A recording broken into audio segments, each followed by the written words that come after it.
Hello friends, I hope you all are doing great और spoken English course day 12 में आप सभी का स्वागत है। तो आज की वीडियो होने वाली है ऑब्जेक्ट के ऊपर। ठीक है, तो हम आज सिर्फ और सिर्फ ऑब्जेक्ट के बारे में बात करेंगे। तो इससे पहले दो वीडियोस मैंने बनाई हैं जो सेंटेंस के पार्ट्स के ऊपर। तो फर्स्ट वीडियो में मैंने सब्जेक्ट के बारे में बताया है, दूसरा वर्ब के बारे में, और आज की वीडियो होने वाली है ऑब्जेक्ट के बारे में। ठीक है, तो आपको बहुत ही शांत मन से देखना है और आप तीन लंबी लंबी सांसें ले लो ताकि आप बहुत ही काम हो सको और फोकस के साथ वीडियो को देख सको। So let's start the video. तो सबसे पहले आप डेफिनेशन जान लो कि क्या होता है ऑब्जेक्ट। ठीक है, तो देखो, ऑब्जेक्ट वो होता है जिस पर कर्ता के कार्य का प्रभाव पड़ता है। कर्ता के कार्य का प्रभाव, कर्ता कौन होता है? सब्जेक्ट को ही तो हम कर्ता बोलते हैं। तो आपने एक चीज़ नोटिस करी कि सब्जेक्ट हो, वर्ब हो, या फिर कि आज ऑब्जेक्ट के बारे में हम पढ़ रहे हैं, तो ऑब्जेक्ट हो, ये सब्जेक्ट हो या फिर वर्ब हो, इन दोनों में यानी कर्ता का तो नाम है ही, है ना। यानी आपको इसीलिए ना सब्जेक्ट किसी भी सेंटेंस का किसी भी एक मुख्य केंद्र होता है। ठीक है, क्योंकि अगर सब्जेक्ट नहीं रहेगा ना ही वर्ब होगी, ना ही वर्ब होगी, ना ही सब्जेक्ट होगा, ना ही वर्ब, ना ही वर्ब होगी, ना ही ऑब्जेक्ट। ठीक है, तो इसीलिए मैं आपको बोल रहा था कि आपको आगे पता चलेगा कि क्यों सब्जेक्ट ज़रूरी है। ठीक है, सो आगे बढ़ते हैं।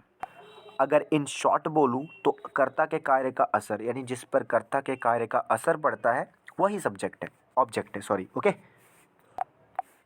देखो, जैसे कि एग्जाम्पल मैंने इधर लिखा है आपके लिए। बहुत छोटी वीडियो होने वाली है, आप आराम से देखो। ठीक है, मैंने उसे धक्का दिया। ठीक है, तो देखो, काम करने वाला कौन है? मैंने धक्का दिया ना, तो सब्जेक्ट मैं हूँ, क्योंकि काम को किसने किया? कौन सा काम? धक्का देने का काम किसने किया? ठीक है, मैंने धक्का दिया ना, तो धक्का देने का काम किसने किया? मैंने किया ना, तो सब्जेक्ट कौन हुआ? मैं, आई। ठीक है, आई क्या कर दिया? मैंने धक्का दिया, यानी इंग्लिश में से पुश कहते हैं। आई पुश्ड। बाद में आपको सेंटेंसेस जब बनाना आ जाएगा तो आपको पता चलेगा। मैंने किसे धक्का धक्का दिया? उसे दिया, उसे। मैंने उसे धक्का दिया। ठीक है, अब इस सेंटेंस में आप समझो एक क्या बात चल रही है। ठीक है, तो देखो, क्या डेफिनेशन क्या है कि सब्जेक्ट कर्ता के कार्य का असर जिस पे पड़े। तो कर्ता कौन है?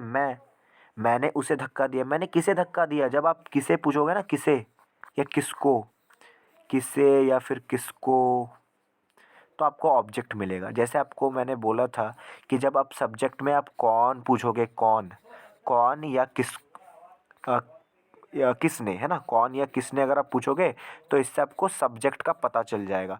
तो उसी तरह ऑब्जेक्ट का पता चलेगा कि किसे और किसको आप अगर पूछते हो। ठीक है, तो आई पुश्ड हिम, मतलब मैंने उसे धक्का दिया।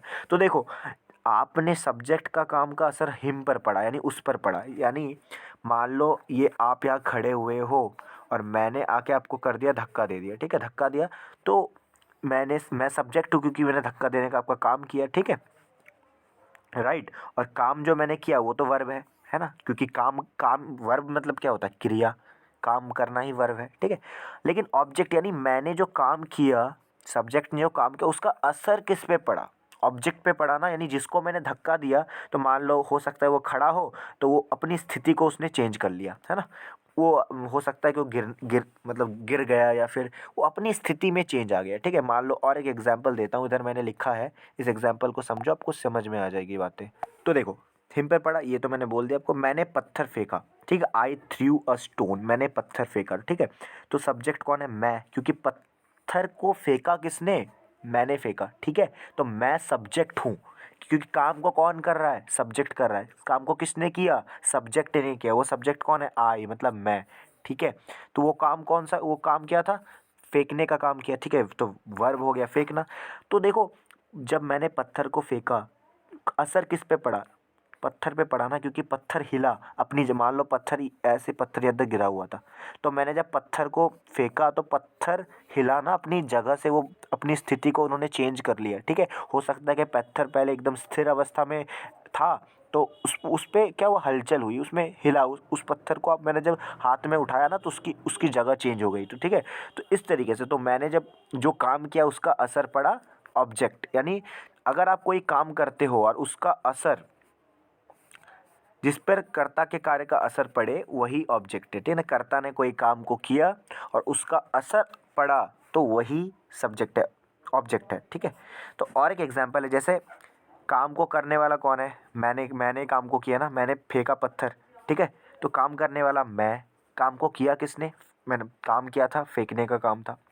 और काम का असर किस पे पड़ा, पत्थर पे पड़ा, ठीक है। फेंकने वाला मैं यानी सब्जेक्ट, जो काम को करता है वो सब्जेक्ट होता है। फेंकने का काम मतलब वर्ब, ठीक है, जो मतलब देखो सब्जेक्ट के कार्य के बारे में जो बताए वही वर्ब है ना। और काम का असर पड़ा पत्थर पर, तो पत्थर ऑब्जेक्ट हो गया, ठीक है, समझ में आ गई। क्योंकि जब मैंने पत्थर को फेंका तो पत्थर अपनी जगह से हिला, ठीक है, मैंने उसे गाली दी। अब देखो इस सेंटेंस में आपको समझ में आ जाएगा। तो आप बोलोगे कि जब मैंने उसे गाली दी, तो जब मैंने उसे गाली तो आपका मेंटल स्टेट में, मतलब आप सोच रहे होगे कि जब मैंने आपको उसे गाली दी तो फिर उसमें स्थिति में क्या चेंज आया। तो ऑब्जेक्ट तो ठीक है, मैं समझ रहा हूँ कि मैं वो ऑब्जेक्ट है जिसको मैंने गाली दी, वो ऑब्जेक्ट है। तो कैसे ऑब्जेक्ट है वो, क्योंकि वो तो अपनी स्थिति से, मतलब उसको तो मैंने छुआ भी नहीं। तो देखो जब आप उसको गाली देते हो तो उसका मेंटल स्टेट चेंज हो जाता है। हो सकता है वो भी आपको गाली दे, आप वो गुस्सा हो जाए आप पे, आपको मारने, वो आपको मारना शुरू कर दे, ऐसा हो सकता है, ठीक है। तो देखो ऑब्जेक्ट मतलब, देखो किसी भी तरीके से वो अगर अपना स्टेट को चेंज करता है ना, अवस्था को चेंज करता है, तो वो ऑब्जेक्ट होता है। तो मैंने जब गाली दी तो उसका मेंटल स्टेट चेंज हुआ, चाहे आप मेंटली उसको स्टेट चेंज करो या फिर फिजिकली कुछ करो, तो वो ऑब्जेक्ट होता है, ठीक है। अब प्रेडिकेट के बारे में थोड़ा सा जान लो। प्रेडिकेट क्या होता है, वर्ब प्लस ऑब्जेक्ट ही प्रेडिकेट होता है, यानी वर्ब और ऑब्जेक्ट प्रेडिकेट होता है, दोनों का कॉम्बिनेशन है ना, वही प्रेडिकेट होता है। मान लो मैं लिख रहा हूँ कि आई एम प्लेइंग क्रिकेट, ये कोई सेंटेंस है, ठीक है। तो सब्जेक्ट कौन है, जिसने काम को किया, यानी खेलने का काम कौन कर रहा है, मैं कर रहा हूँ, तो मैं सब्जेक्ट हूँ। वर्ब यानी इधर दो वर्ब है, एक तो हेल्पिंग वर्ब और एक मेन वर्ब, ठीक है। और क्रिकेट जो है ना, मैंने देखो मैं खेल रहा हूँ, तो क्या खेल रहा हूँ मैं, क्रिकेट खेल रहा हूँ। तो असर किस पे पड़ रहा है, क्रिकेट पे पड़ रहा है, राइट। अब देखो वर्ब और ऑब्जेक्ट, यानी इस चीज़ को समझो, आपको समझ में आएगी बातें। वर्ब और ऑब्जेक्ट का जो मेल है, यानी सब्जेक्ट ये रहा, और ये जो प्लेइंग, एम प्लेइंग क्रिकेट, ये जो पूरा है ना, इसे हम क्या कहते हैं, प्रेडिकेट कहते हैं, इसे ही प्रेडिकेट कहते हैं। मान लो इधर मैं लिख रहा हूँ एक सेंटेंस, आपको समझ में आएगा। जैसे मैं लिख रहा हूँ कि आई, इसको मैं इधर करता हूँ, am I am learning English, I am learning, ENG लिख कर देता हूँ इंग्लिश। तो सब्जेक्ट कौन है, ये तो सब्जेक्ट है, ठीक है। और ये क्या है, ये दोनों क्या है, वर्ब है, ये तो हेल्पिंग वर्ब है, हेल्प कर रहा है सेंटेंस में, कि बता रहा है कि प्रेजेंट की बात चल रही है। और ये है मेन वर्ब, ठीक है। और ये है ऑब्जेक्ट, यानी सीखने के असर इंग्लिश पे पड़ रहा है, ठीक है, किसी भी तरीके से असर पड़ सकता है, ठीक है। अब देखो ये तो सब्जेक्ट है, और सब्जेक्ट के बाद जो हेल्पिंग वर्ब यानी वर्ब और ऑब्जेक्ट है, ये दोनों, इसी को हम क्या कहते हैं, प्रेडिकेट, प्रेडिकेट कहते हैं, प्रेडिकेट, राइट। बहुत ही आसान था, राइट। अब देखो ऑब्जेक्टिव पार्ट क्या है, तो बहुत ही सिंपल चीज़ है ऑब्जेक्टिव पार्ट, ठीक है। Objective part in simple sentence, देखो ऑब्जेक्ट मतलब क्या होता है, जो मान लो अगर सब्जेक्ट काम को करेगा तभी तभी तो ऑब्जेक्ट होगा, अदरवाइज कैसे ऑब्जेक्ट होगा, है ना। तो सब्जेक्ट को काम को करना ज़रूरी है ऑब्जेक्ट को हासिल करने के लिए, नहीं ऑब्जेक्ट लाने के लिए किसी सेंटेंस में।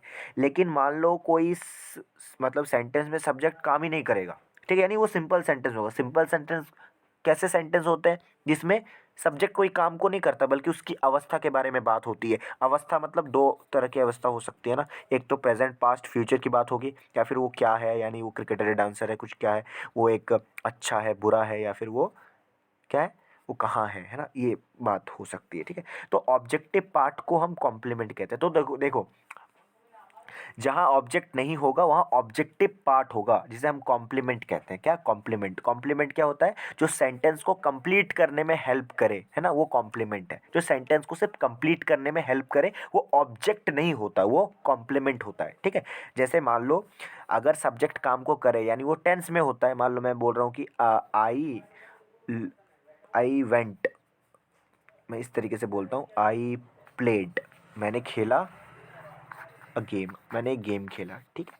तो देखो ये तो टेंस का सेंटेंस है, क्योंकि यहाँ जो सब्जेक्ट है ना, ये कोई काम को किया, ठीक है।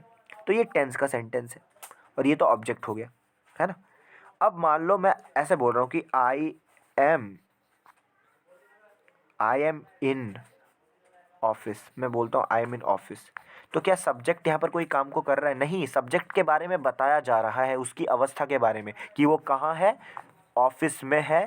और ये अवस्था क्या है, ये प्रेजेंट की अवस्था है, ठीक है।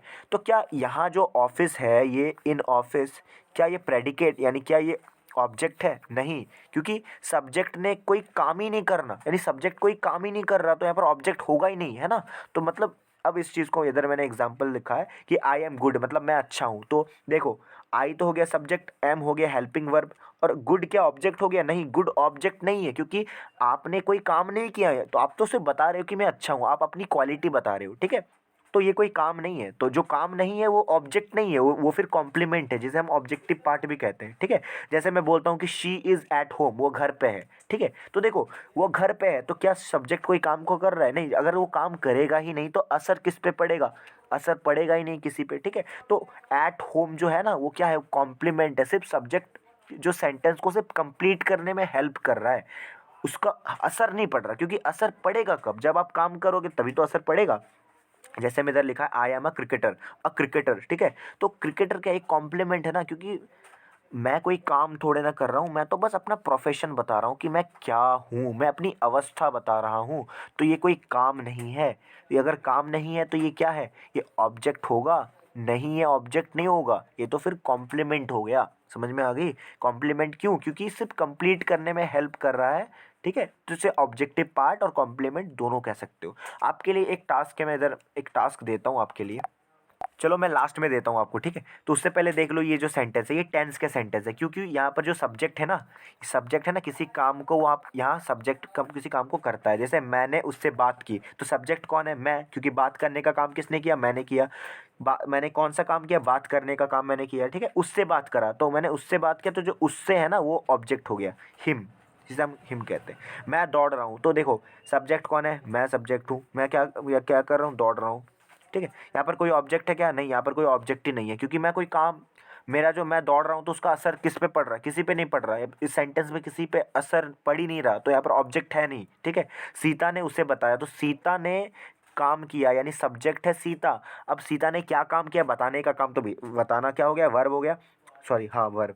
और किसे बताया? जिसे बताया वो ऑब्जेक्ट हो गया, ठीक है। तो उस जिस पे असर पड़ा, ठीक है। मैं इसे करूँगा, तो देखो आप करोगे, यानी ये क्या होगा? आप सब्जेक्ट है, क्योंकि काम को कौन करेगा? आप करोगे, तो काम करने वाला सब्जेक्ट। अब आप जो काम करोगे, आई, जैसे मैं आई विल डू, मैं करूँगा, आई विल डू, तो इसमें आई विल डू दिस, तो ये करूँगा ना, तो दिस क्या हो गया? ये दिस हो गया ऑब्जेक्ट, यानी यह ऑब्जेक्ट, इसे इसे जो है ना ये ऑब्जेक्ट हो गया, क्योंकि असर किस पे पड़ा? इस पे पड़ा, ठीक है। अब देखो सिंपल सेंटेंस, सिंपल सेंटेंस में सरल वाक्य, मतलब इस वाक्य में ना सब्जेक्ट कोई काम को नहीं करता, बल्कि सब्जेक्ट के बारे उसकी अवस्था बताई जाती है। तो वो घर पर है, मतलब जो सब कौन सब्जेक्ट कौन है, किसके बारे में बात हो रही है? उसके बारे में, तो वो घर पर है, यानी उसकी अवस्था के बारे में बात हो रही है ना। तो सब्जेक्ट कौन है? ही सब्जेक्ट है, और घर पर है, यानी जो बच गया वो क्या ऑब्जेक्ट है? नहीं, वो ऑब्जेक्ट नहीं है यार, क्योंकि सब्जेक्ट काम ही तो नहीं कर रहा, तो ऑब्जेक्ट कैसे होगा? वो कॉम्प्लीमेंट है। तो ये सीता सब्जेक्ट है, इधर वर्ब तो जो है इज आर एम, वो वर्ब होगी, यानी हेल्पिंग वर्ब, और जो बच गया वो कॉम्प्लीमेंट, ये भी सब्जेक्ट, ये कॉम्प्लीमेंट, सब्जेक्ट एंड कॉम्प्लीमेंट, इस तरीके से। I hope it is clear.